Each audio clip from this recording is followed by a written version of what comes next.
Nëse flini gjumë pas dite, duhet ta dëgjoni këtë lajm. Të marrësh një gjumë pas dite apo jo, kjo është një nga dilemat më të mëdha të shumë prej nesh. Një studim i ri publikuar së fundmi tregoi se gjumi i pasdites mundet që t'ju mprehtësoj mendjen dhe do t'ju ndihmoj. Studimi monitoroi shëndetin fizik dhe mendor të më shumë se 2000 personave, ku 1500 mes tyre flinin gjumë rregullisht gjatë drekës. Vëzhgimi tregoi se personat të cilët dremisnin në drekë ose pasdite për të paktën një orë kishin aftësi më të mira kognitive. Sipas mjekëve, dremitja ndihmon trurin të rigjenerohet apo shërohet nga lodhja dhe mendimet e ditës.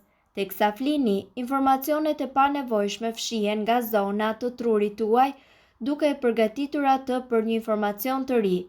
Nuk duhet të flini më shumë se 2 orë gjumë pas t'i keni ngrënë drekë apo gjatë tërë pasdites.